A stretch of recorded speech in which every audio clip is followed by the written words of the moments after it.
Connor, is it safe to say, fair to assume that your team is playing with some pretty good confidence right now? Yeah, I think so. I think we're playing with a lot of structure, which is helping us, have confidence out there and play within the team system. And so I think that's been a big turning point for our group is the amount of structure that we've been playing with.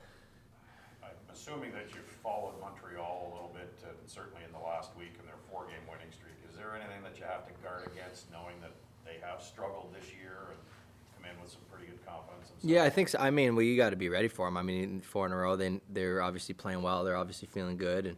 And but more than anything, we just got to worry about ourselves and make sure we're executing the things that we know make us a good team, and just worry internally.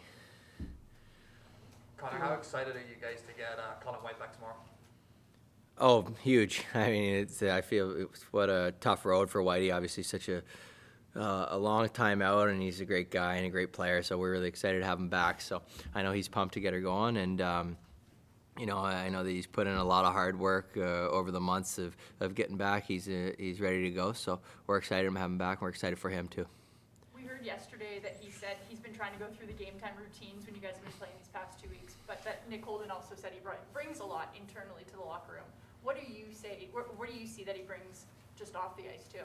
Well, he's just he's one of those glue guys. I mean, he's just he's a goof, and he's also a pro, and he's just fun to have around, fun to have in the locker room, and he's fun to play with too. And so we're excited to get that element back. You ended up playing, like, in this 10 games in 16 days, your ice time was up north of 21 minutes a night. I'm just wondering physically how you were able to handle so much hockey in such a tight little window. I think that the wheels kind of fell off with that last back-to-back, and playing Boston, and then can't remember who we played after that. Rangers, yeah, and I definitely was, yeah, it was a little, it's just, 10 games and 16 nights is pretty tough. I mean, especially in this league, and especially when, playing teams that are doing it right and not giving you any space out there. And so it was tough, but I've been trying to take care of my body, trying to stay in good shape. And so, but it's going to be nice to get back to a little bit more regular NHL schedule here, for sure. And sorry, and ditching the extra kind of protection around your jaw there.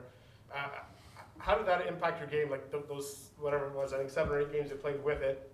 Did it end up impacting your ability to look down and see the puck, or how? A little bit. It makes it's definitely a freer feeling having it off. I mean, visibility, looking down was a bit of an issue. Like looking down when I have the puck, but hopefully you're not looking down too much when you have the puck. But force you to keep your head up, but I'm definitely glad to have it off for sure. But I was lucky to be able to come back early and play, and with that, so I was grateful for it. Just on how busy of a schedule it has been this month for the group, like what have you learned about the team over this time? Where it could have been pretty overwhelming, I guess, looking at how often you were playing. Guys were out hurt, but you still managed to play. I think you see a big growth over the years. Is just we're becoming a lot more pros, night in, night out, no matter the circumstances, we're ready to go and we're ready to play. We're ready to execute the plan, and sometimes, sometimes you have legs, sometimes you execute plays, and but just the professionalism and the culture of just, being ready to go every single night, and it is definitely something that, it's obvious, and now it's just, it's just about developing and executing better and scoring more goals. I know you grew up a Leafs fan, but does Connor Brown know a little bit about the legend of Andrew Hammond and the Hammond? Yeah. Well, I remember hearing about it when it was going on. Yeah, of course. Yeah, I don't know how many wins in a row, but down the stretch to make him in the playoffs. But yeah, I'm sure it'll be awesome for him to come back here. I'm sure he has so many great memories, and I know a lot of guys around here have great memories of that time. And so, I'm excited for the Senators fans to welcome him back. You would have just been a rookie coming in. I think it was my first year. I remember Lazar eating burgers on the ice and stuff. That's I think it was maybe my rookie year or something like that. Yeah.